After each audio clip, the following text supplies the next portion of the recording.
Engañé a mi novio con su propio padre pensando que nunca se enteraría. Él volvió para sorprenderme y lo descubrió todo por una foto accidental. Hola a todos. No sé ni por dónde empezar, ni siquiera sé por qué estoy escribiendo esto aquí, supongo que el anonimato es lo único que me queda. Necesito sacarlo o creo que me voy a ahogar en mi propia cabeza. Mi vida, la que conocía, la que amaba, se ha hecho añicos. Y todo es mi culpa. Pero al mismo tiempo, siento que no lo es del todo, y esa contradicción me está matando. Para que entiendan la magnitud de mi desastre, primero tienen que entender lo que tenía. Tienen que entender a David. David no era solo mi novio, era mi ancla, mi norte, el hombre con el que iba a construir una vida entera.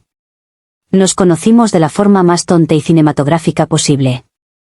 Yo tenía 24 años, trabajaba como diseñadora junior en una agencia de publicidad y mi vida era un caos de plazos de entrega y café barato. Una mañana, corriendo para llegar a una reunión, entré en una cafetería y, al girarme demasiado rápido con mi latte en la mano, choqué directamente con él. El café voló, manchando por completo su camisa blanca.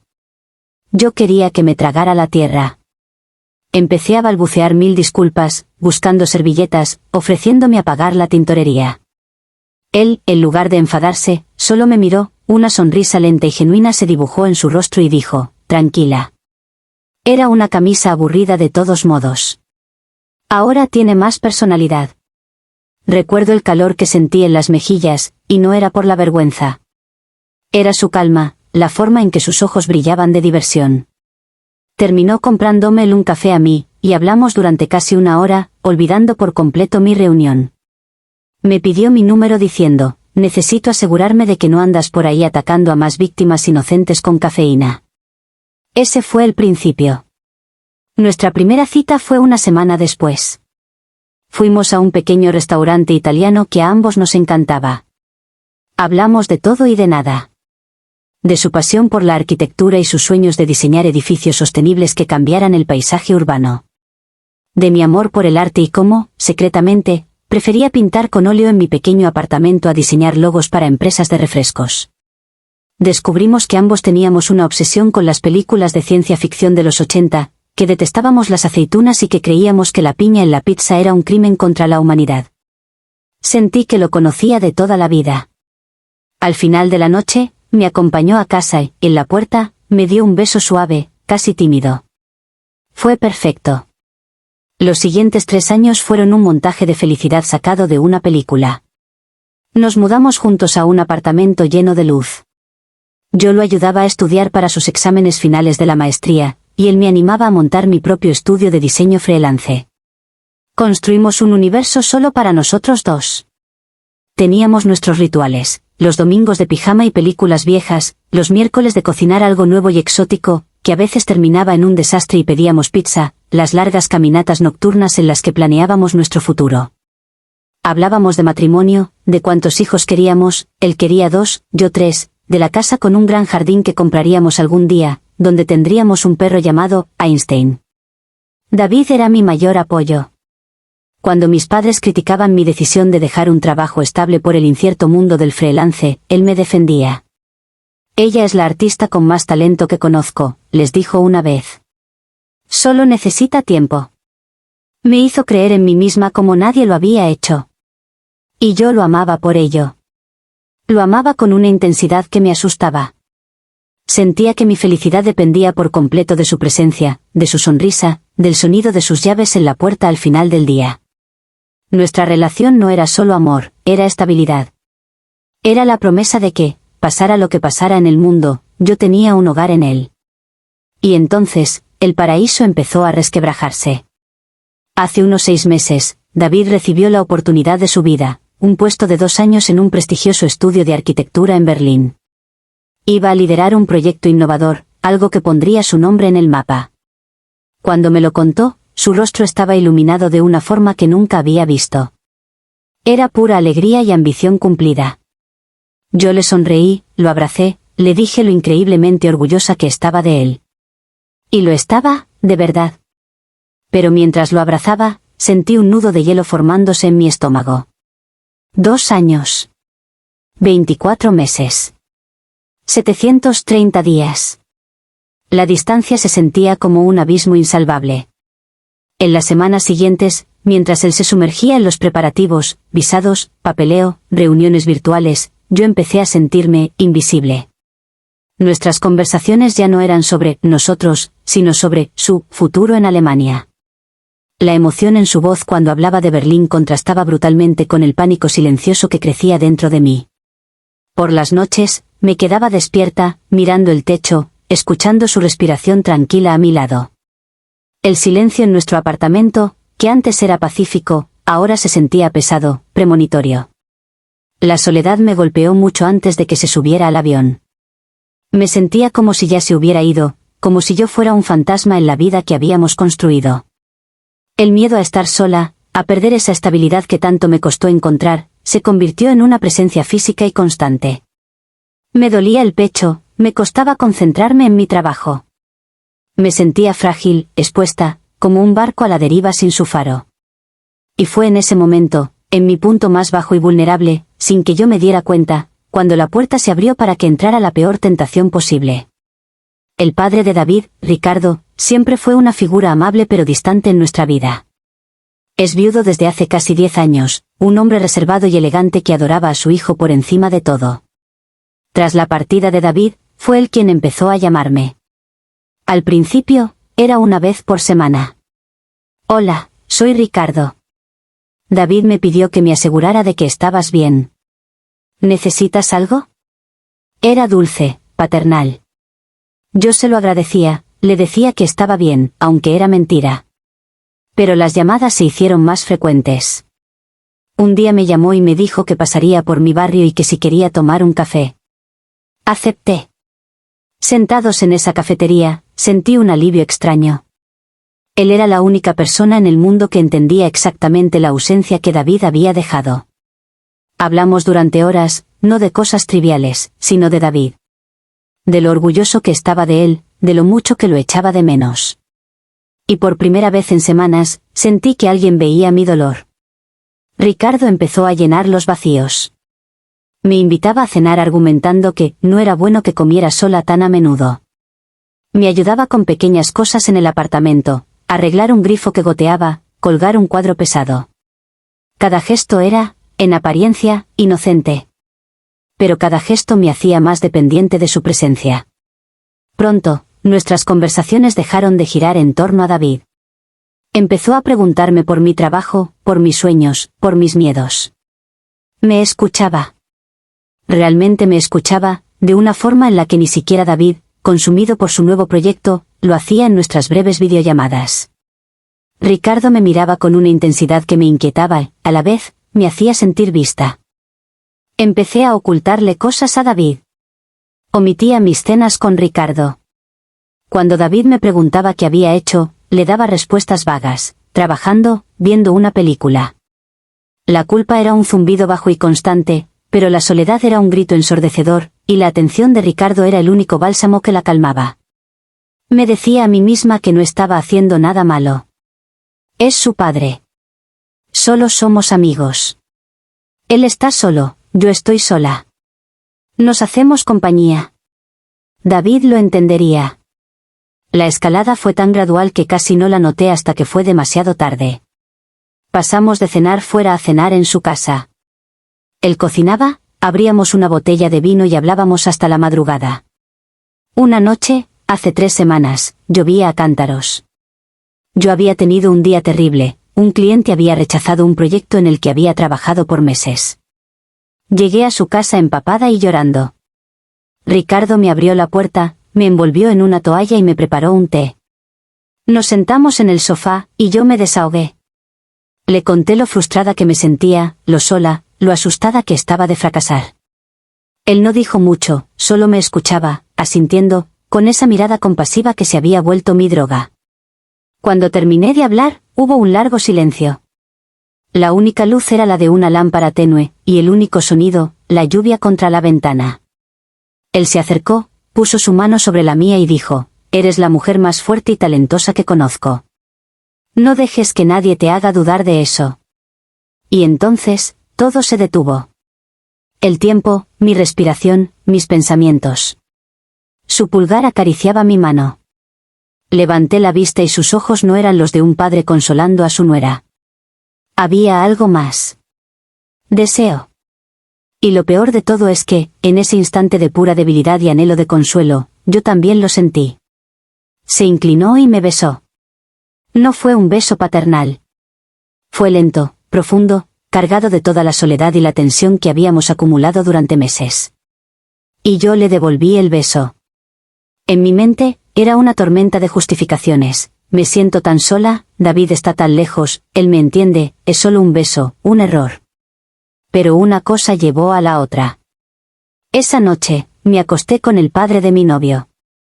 La semana siguiente fue una tortura.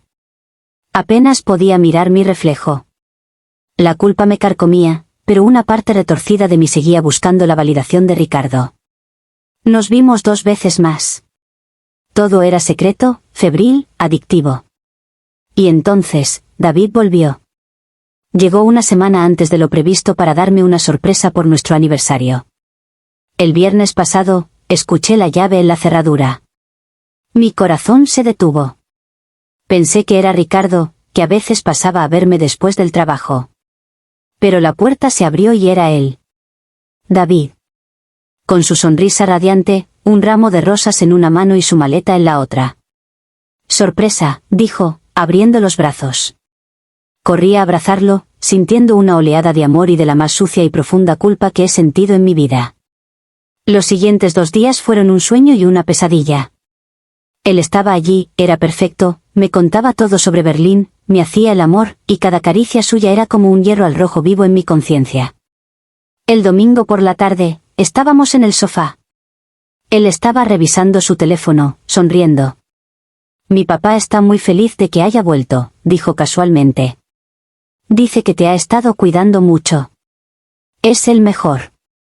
Sentí que el aire me faltaba. Entonces, su expresión cambió. Frunció el ceño, mirando fijamente la pantalla. ¿Qué es esto?, murmuró. Se había metido en la galería de fotos compartidas de la familia, donde Ricardo a veces subía fotos para que él viera cosas de casa. Y allí estaba. Una foto. Tomada por Ricardo hace 2 noches, probablemente por accidente mientras su teléfono estaba en la mesita de noche. No se veía mucho, solo el borde de su cama, sobre una silla, mi bolso y el pañuelo que siempre uso. Mi pañuelo. Inconfundible. David levantó la vista del teléfono, sus ojos eran 2 abismos de confusión.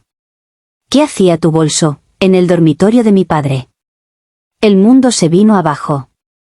El silencio fue absoluto, ensordecedor. Intenté negarlo, inventar una excusa estúpida, pero mi rostro me traicionó. Él lo vio. Vio la verdad en mi pánico. Se levantó lentamente, como si le costara moverse. Su rostro, antes lleno de amor, se contrajo en una máscara de incredulidad y dolor puro. No, susurró. No. Dime que no es verdad. Y luego, gritó.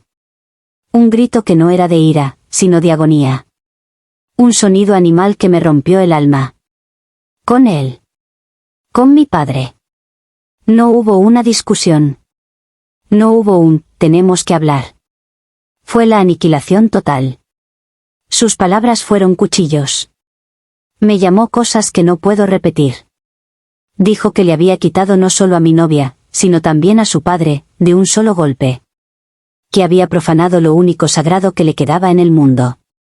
Me miró con un odio tan puro y desnudo que me hizo retroceder físicamente. Cogió su maleta, tiró las rosas a la basura y se fue. Han pasado 5 días. 5 días de infierno. David no responde a mis llamadas ni a mis mensajes. He llamado a Ricardo y tampoco contesta. Estoy sola en este apartamento que antes era nuestro hogar y que ahora se siente como una tumba. La noticia, por supuesto, ha explotado. David se lo contó a su hermana, y ella, a su vez, se lo ha contado a nuestros amigos en común. Mi teléfono no para de sonar con mensajes de gente que me llama monstruo, traidora. Amigos que creía míos me han bloqueado. Me dicen que destruí a David, que soy una enferma por haberme metido con un hombre mayor, y no cualquier hombre, sino su padre. Nadie quiere escuchar mi versión. Nadie quiere entender la soledad que sentía, como Ricardo me manipuló aprovechándose de mi vulnerabilidad. Sí, lo sé, yo tomé la decisión final, yo crucé la línea. Pero, ¿nadie ve que él también tiene la culpa? Él era el adulto, el padre. Él sabía lo que estaba haciendo. Pero a los ojos de todos, la única villana soy yo. Soy la que se acostó con el padre de su novio. He perdido a David, he perdido mi círculo social, mi reputación, todo. Me siento en el suelo de nuestro apartamento vacío, rodeada de los fantasmas de la vida que tuve, y lo único que siento es este remordimiento que me quema por dentro, mezclado con una rabia impotente. Me siento como una víctima, pero todos me señalan como la única culpable. Y no sé cómo voy a sobrevivir a esto. Actualización 1. Hola de nuevo. Ha pasado un mes. Un mes que se ha sentido como una década. Algunos de ustedes me enviaron mensajes de apoyo, y aunque no lo crean, leer que no soy la única persona que ha cometido un error devastador me ayudó a no sentirme como un completo monstruo.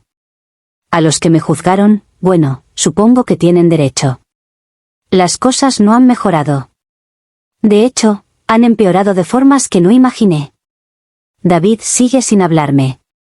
Lo tengo bloqueado en todas partes, pero sé por una amiga en común, una de las pocas que no me ha abandonado por completo, que ha borrado cada foto nuestra de sus redes sociales. Es como si estuviera tratando de borrar 3 años de su vida, de nuestra vida. Cada vez que pienso en eso, siento un dolor físico. Pero la peor parte, la que me tiene despierta por las noches, es Ricardo. Después de una semana de llamarlo y enviarle mensajes sin respuesta, finalmente logré que me contestara el teléfono. Esperaba, no sé qué esperaba. Quizás un poco de solidaridad. Estamos juntos en esto. En cambio, lo que recibí fue la voz más fría y distante que he escuchado en mi vida. Me dijo que no volviera a contactarlo. Que su prioridad era intentar recuperar a su hijo. Dijo que yo había sido un terrible error de juicio de su parte y que había malinterpretado su amabilidad. ¿Malinterpretado? Él me besó. Él me sedujo. Me hizo sentir que era la única persona en el mundo que me entendía, me llenó la cabeza con sus palabras y su atención, y ahora actúa como si yo hubiera sido la depredadora. Dijo que le había contado a David que yo estaba muy necesitada después de su partida y que me lancé sobre él en un momento de debilidad. Está reescribiendo la historia para salvarse a sí mismo. Me está usando como chivo expiatorio para que David, con el tiempo, lo perdone a él. Y lo peor es que probablemente funcionará. He tenido que dejar el apartamento. No podía pagarlo sola y, francamente, cada rincón me recordaba a David. Me he mudado a un pequeño estudio al otro lado de la ciudad. He perdido 2 clientes importantes porque la noticia se extendió en mi círculo profesional. Aparentemente, ser la que se acostó con el padre de su novio no es bueno para los negocios. Así que aquí estoy. Sola, en un apartamento que no siento mío, con mi carrera en la cuerda floja, sin amigos y habiendo sido traicionada por la única persona que pensé que entendería. Todos me ven como la villana, mientras él, el hombre mayor y con poder que se aprovechó de una chica vulnerable, se esconde detrás de la excusa de ser un padre arrepentido.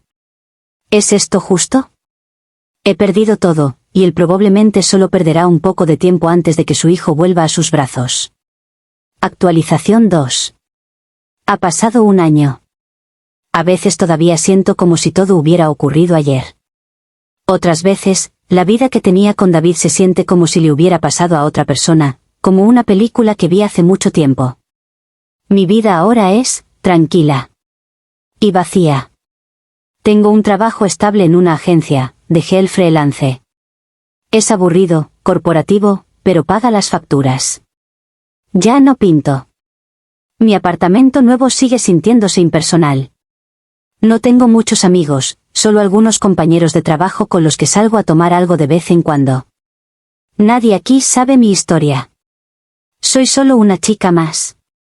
He tenido algunas citas. Hombres amables, decentes. Pero no puedo. En el momento en que siento que algo podría volverse serio, me entra el pánico. La confianza se siente como un concepto extraño y peligroso. Hace unos meses, me enteré por esa misma amiga que David y Ricardo están hablando de nuevo. Al parecer, les llevó mucho tiempo, pero Ricardo hizo todo lo posible para demostrar su arrepentimiento. David sigue en Berlín. No ha vuelto. Pero lo ha perdonado. A él. Al hombre que traicionó su confianza de una manera que yo ni siquiera puedo concebir. Y a mí nada. Sigo siendo la persona a la que borró de su vida sin una segunda mirada. A veces, por la noche, recuerdo las cosas pequeñas. La forma en que David se reía, arrugando la nariz. El olor de su café por la mañana. Como me abrazaba cuando tenía una pesadilla. Y me ahogo en nostalgia. Lloro por el hombre que amaba y la vida que teníamos. La vida que fue perfecta hasta que él decidió irse y dejarme sola. Sé que cometí un error. Un error terrible, imperdonable. Pero, ¿no merecía yo al menos una conversación? ¿Una oportunidad de explicar mi soledad, mi miedo? Él me perdonó a él, que debería haber sabido mejor que nadie, pero a mí me arrojó a los lobos. Supongo que esa es la lección. Algunas personas son perdonables y otras, como yo, somos desechables. Estoy resignada. Esta es mi penitencia. Vivir una vida en blanco y negro, recordando lo que era tener colores.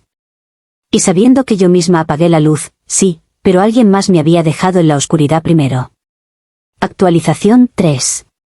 Supongo que esta será la última vez que escriba sobre esto. Han pasado 3 años. Ya no duele de la misma manera.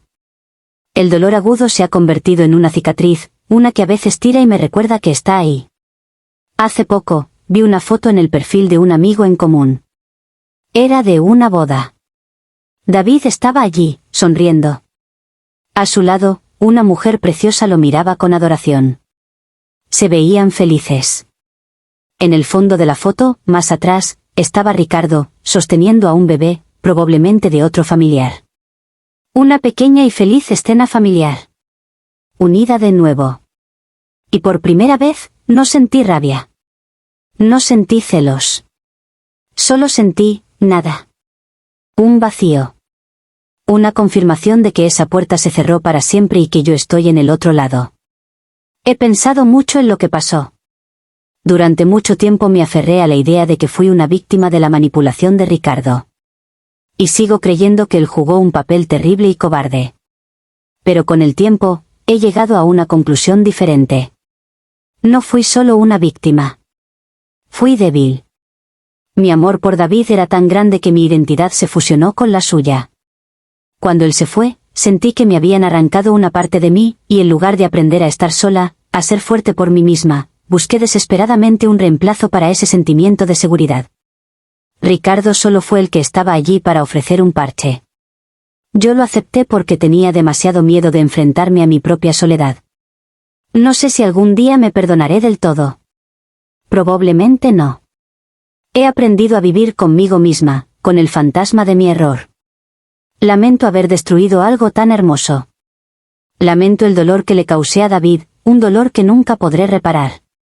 Pero también lamento haberme abandonado a mí misma de esa manera. Lamento no haber sido la mujer fuerte que David creía que era. Al final, la historia no es tan simple como la chica que engañó a su novio con su padre. Es la historia de cómo el miedo a la soledad puede ser más destructivo que cualquier otra cosa. Y esa es una lección que me costó todo lo que alguna vez amé.